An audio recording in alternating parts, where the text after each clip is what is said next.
Welcome, everyone. Welcome to the 2025 New Jersey International Film Festival Q&A series. We've been interviewing filmmakers from all over the world since the pandemic broke back in 2020. And today we have one filmmaker, one producer, and one actor from the really amazing film Broken Pieces, which is a narrative feature. And we're going to be talking about it for the next 25 minutes. But I need to tell you a little bit about the 30th anniversary of our film festival. We started this back in 1996 as we were invited to submit for a challenge grant by the Geraldine Dodge Foundation. And we were successful in getting that grant. And the whole idea was to be able to set up a film festival of international flavor in the summer months when New Brunswick, New Jersey, where we're based, kind of turns into a ghost town. So we could try to get some foot traffic back into the town itself. So we've been doing that for the last 30 years, and we're really happy to do that. The festival this year will take place from May 30th to June 13th. The competition part of the festival runs through June 8th. Our screenings are primarily on the weekends, and we're a hybrid festival still to this day. The pandemic pushed us online. We developed a new audience, and we didn't want to shut them out. So we make our films available, our film screenings available for 24 hours on their show date. And there's also an in-person screening. And Broken Pieces will be playing on Saturday, May 31st, which is our opening weekend. And there'll be an in-person screening that evening. And I'll tell you more about that at the very end of this program when I'll share screen and show you how you can buy tickets. But let me introduce you to these wonderful people. I'm not sure how to introduce you, but next to me is James Orfanos, who's the producer of the film. Right below me is the director, producer, editor, writer, man of many hats, the Orson Welles of New Jersey, Justin Ho. And then we have one of the actors who plays Alice in the film, Elisha Jachetti, who's a Jersey girl, but she's based in New York City. Welcome, guys. It's great to be here. Thanks for having us. Yeah, thanks. So I loved your film, and I was able to interview James the other day at EBTV, and that'll be available online for you to check out on YouTube in later this month. But it's very much like a quilt, and we have five individuals, narrative stories who kind of intertwine, and the film takes place in New York City. And I just love the way you were able to weave everything together so effortlessly. So, Justin, tell us about the genesis of the making of this film, since it's your baby. The Genesis. So I was originally working on another feature, and I was trying to figure out ways to save money on that. So one of the ideas was to film on an iPhone. So from there, I wanted to do a short film to experiment shooting on the iPhone, and that short film ended up being Broken Pieces, essentially. So James remembered. I called him up and told him about it, and said, "Well, I'm doing a feature now if you're down." And yeah, and the story itself was a bunch of little ideas I've had over the years that I strung together. I like how you called it like a quilt, like I weaved it together essentially with one main character being a needle, sort of weaving between all the other characters, bringing them together. And it was very personal. And it surprisingly took me under a month to write the first draft, which Wow. never happens because I'm a slow writer. But it was just me vomiting things out that I needed to get out. And yeah, that's pretty much the genesis of it. I understand that you've been working with James on a number of projects in the past, and so you like to have a team of people to work with, like David Lynch liked to have a Lynch mob, right? His group that he would work with as much as he could. Is that something that you also do? Oh yeah, I mean it's funny calling these things independent films because we're dependent on so many people. So yeah, 100%. I could not have done this without James, Teddy, or any of the cast and crew, obviously, because filmmaking is such a collaborative process. It's part of a whole body, not a single organ. And I need different organs to function. But James, you could let you talk about other previous stuff we've worked on or was working on. Oh yeah, definitely. But one thing that I'll just jump on and add on to what Justin was saying. He's 100%. The way Broken Pieces came about, he had called me. It was actually twice, and the first time was, "Hey, I'm working on, while we're working on other stuff, I'm doing this short film, and I have this vision of shooting on an iPhone. Let's experiment with it." And it's like, yeah, definitely, let's do it. And then it was like a week later that Justin, I remember you had called me up and it was like, by the way, I'm like at page 35 and I'm just going to keep going. Mm. And I think this could turn into a feature. And it's like, okay, that sounds like a lot of fun. So it really was. Broken Pieces did sort of the way Justin did it, it developed just so organically, or the idea of a short film and then into a feature film. And yeah, no, but we've been working on some projects together. The other film that Justin was talking about was a movie called Tuesday Blues, which we're still, it's still on the slate, and it's also a drama, sort of romantic themes to it. But it's a much bigger film, and it requires a bigger budget. It's the whole bigger thing. And Broken Pieces, part of it was while we're working on that, and a couple of other projects we're doing, like there's a sci-fi film, there's a few other films. Mm. This would be a lot of fun, and it turned out to be a lot of fun, and the whole thing just came together great.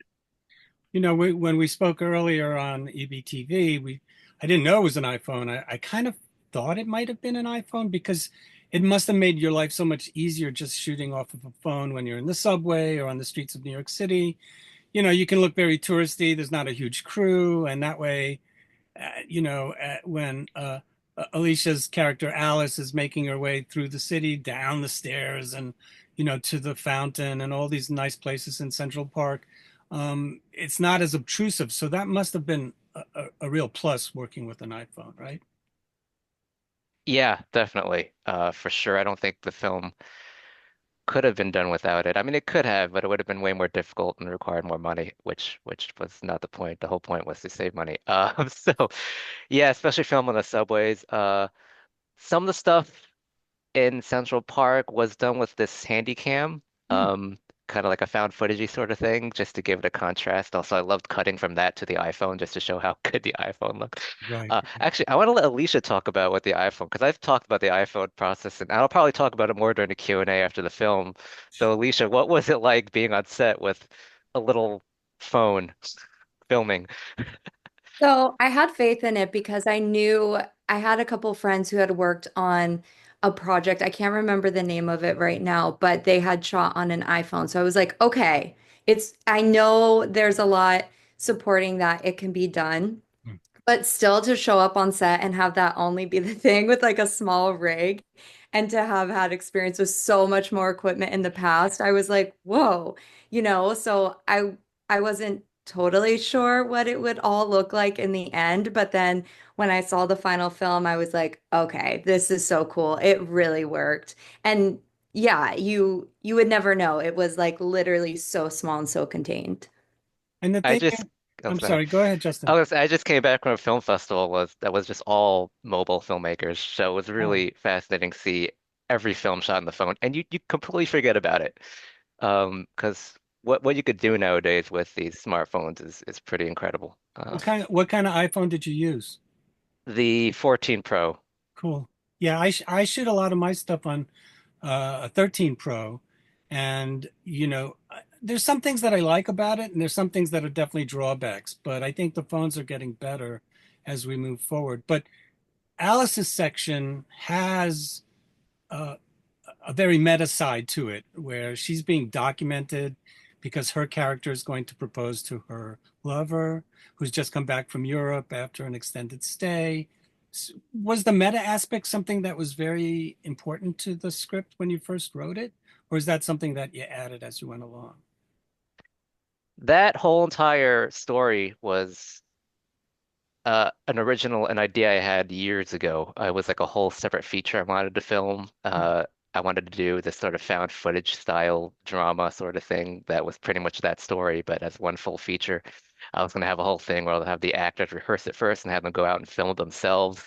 Um, but I couldn't figure out how to flesh it out, which is why I ended up just throwing it into broken pieces. So that idea stuck. I wanted to keep it as a sort of, like I said, meta sort of thing. And I grew up using camcorders and handy cams like that. So Mhm. I loved it. I just wanted to film on a hand camcorder again, just to have that nice optical zoom. When I got the camera, when I borrowed it, I almost was gonna ditch the iPhone and just shoot everything Oh on that man. head because I enjoyed it so much. But I Mhm. already had all the equipment for the iPhone. James, I saw you were gonna say something earlier. Go ahead. Was it might have been during when we're talking about the iPhone. I was just going to add in that for anybody looking to shoot on an iPhone, if you're shooting out in the street, if you're shooting in public, another advantage of an iPhone is people tend to ignore it a lot more Yeah. than bigger cameras. So you have less of an issue of a crowd forming around you, less of an issue of any of that stuff. So it does make it more convenient also in that aspect. Hmm. But yeah, like you said, there are issues with the 14 that I did a lot of tests, Mm. and some things we couldn't control because it has its functions and Yeah. dynamic tone mapping and all that. But it's funny, the 15 and 16 fixed a lot of the issues that we ran into. But um, you just got to work with it. It's a just deal with the little beast, the little feral ferret, and Yeah. try to walk it in the direction you want it to go. So yeah. Was Alice the first person that you selected as one of your actors, or what was the process? I know I asked James this already, and I know you interviewed or auditioned everybody, but some people you knew and some people you didn't know. Was Alice a person that you knew or is it somebody that you found through the process?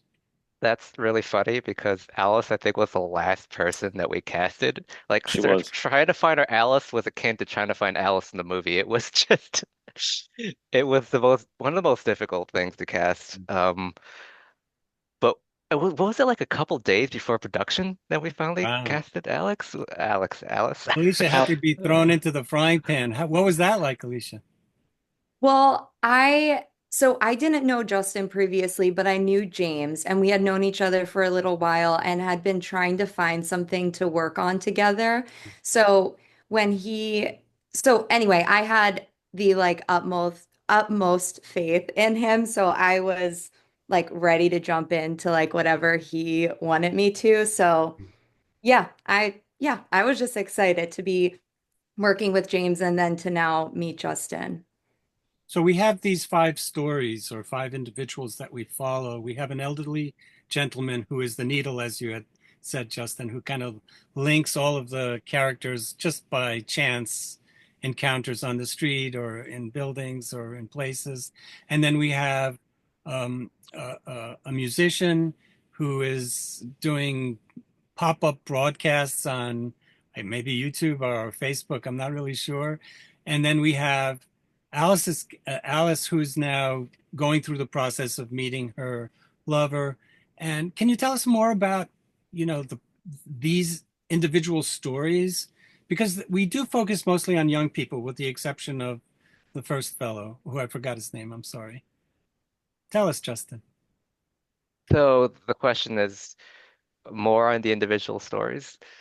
Yeah, I mean, which was the first one that you came up with? Okay, yeah. And then how did you string them together? I mean, All right. if you don't mind Um, revealing that, I mean, no, I'm just trying to figure out how to, how to bring everything together. So, like I mentioned, some of them I already had ideas for, like the Alice Anna and Alice story that I've had for years. So I that was easy to bring that in. And there was one that takes place, most of it at least, at a dance studio, hmm, and I had access to one, so I wanted to figure out how to bring a story into there, and I like the whole idea of the main character there teaching people how to dance, and everybody else's stories kind of like in a dance with each other. So that was, symbolic. And there was also the guitar thing, right? I think that was inspired from Once, the opening of Once. If you've seen that yes, film, the, yes, the of main course. character's playing the guitar and it gets stolen, and I felt like, what if that was the whole film? What if? And that was another thing was I was going to shoot it on an iPhone, so something small that I could run with. Let's take advantage of that. So let me just do a whole entire story about someone trying to Hmm.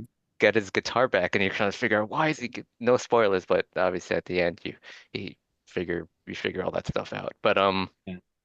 yeah, and then there was Lucy's story with the dating app thing, because that's something that I've been struggling with. So yeah, so I was trying to bring that in and her anxiety, which relates to my anxiety. I don't have anxiety about the subway, but I have anxiety about life in general. So, it's an embodiment of that. And Greg's whole thing. I don't want to mention much about Greg. I don't want to spoil anything. So That's yeah, but okay. No need to. But that's the but thing. There's lots of revelations as you make your way through the movie where there are connections between the characters without saying too much. It's not just kind of accidental interactions. And I think that I really like that. We were talking before we came on that there's this Alice in Wonderland quality, not only because Alice is named, I mean, Alicia's named Alice in the film, and they go to the fountain in Central Park, which is the Alice in Wonderland's fountain. And so there is this kind of falling down this millennial rabbit hole of trying to find love in the 21st century. And as your description for the film says that it's very messy, it is very messy. And I think you do a masterful job capturing that anxiety and tension. So kudos to you guys. All right, so we're almost done. I just wanted to ask you guys, were there any things that you would do differently if you were able to reshoot? I know that's always, you always would want to, but is there one thing that you really would like to change? Whoever. I'll jump in first and Yeah. give everyone else a chance to think about it. For nothing big on my, I mean, anything that I would change from my perspective would all be like little tiny details that are so small it's not even worth mentioning. But overall, I mean, we shot to the credit of the cast and crew, and obviously to Justin, but we shot, all over Manhattan. We shot a little bit in Queens, a little bit in New Jersey, a little bit in Brooklyn, and the schedule, everything came together well. The acting was phenomenal. I think Justin did an amazing job being the director and camera team, and the DP along with Maddie. So from my perspective, nothing big that I would change. I think it's pretty good. I don't think there needs to be any changes from my perspective. I think you get a surprise at every turn, and I think you keep the viewer interested. And when I get a chance, I'll read you guys the judges' comments because they had some really great observations too. We can do that after the festival is over. Justin, you can email me and I'll send you the anonymous judges' comments post facto. What about you, Elisha? Is there something you would like to do differently? I mean, as an actor, I feel like that is kind of the curse that we all come across, which is when we finish or wrap a role, there might be a new perspective or an experience that we have in life, or just something that clicks that it's like, oh, that was that moment, actually. So, yeah, I think if I were to go back and we were to shoot now, there would be something new discovered, some more nuance or deepening of a relationship or something like that. But at the same time, that was what we captured then. So there's also magic in that too. So, it's hard to say. Would it be better or it would just be a little different? Your rapport with the fellow who plays Jason, James Riley, is that his name? Was really great. I mean, I thought that the chemistry there was really, really palpable. And I wonder what it was like working with him, since you were very intimately connected to him. He was awesome because it was actually his first project he ever acted in. So he was totally green, completely new. And it was really fun for me to work with somebody like that because I had, you know, been kind of pursuing acting for a while. So to have somebody so new, it was such fresh energy, enthusiastic energy. Yeah. So I think that was nice. And that was also it worked for his character and who his character was and the role, the supportive role he played too. You would never know it was his first film. I think he did a great job too. He was actually, I think he's fresh out of the Marine Corps when he jumped in. He went from the Marines to acting lessons, some classes, and right onto Broken Pieces. Wow, that's amazing. All right, guys, I've got to share a screen. Let's do this so I can show folks how to buy tickets. We're going to share a screen. We're going to go over here and hit share. And this is our normal website. Gosh, I thought I'd made it bigger, but I don't know. You guys can see this, right? Yeah. Yeah. So the festival itself is going to be taking place on May 30th to June 13th. And this is our film festival website, which is njfilmfest.com. And normally everything would be here, but since the pandemic broke, we've partnered with Eventive. So you need to absolutely click the tickets info button, which brings you to our nice website, which has all the information you need. It sends you to our homepage, and you just scroll down, gives you basic information, where the festival is taking place, how to get there. If you need to drive, there's free parking. You just need to register your vehicle, and there's a way to do that by clicking on the link where my mouse is going crazy over. And then once you're done with that, you got to go back up to the top and you click on schedule, and you get a vanilla version of the schedule, which just has the screenings broken down by a red line. And the red line for Saturday, May 31st, the screening takes place at 7 p.m. in person and online for 24 hours beginning at midnight on the 31st. And you can watch the film up through 11:59 on the 31st p.m. Um, and the key thing is you need to start watching the film within that first 24 hours, because even if you start at 11:58, for example, you still have 24 hours to finish the film. So there's another movie that's playing with yours that I think fits really nicely. It's also shot in New York City. And Scott Dempsey Keenan will be there to do a Q&A along with Justin and anybody else who comes from your team.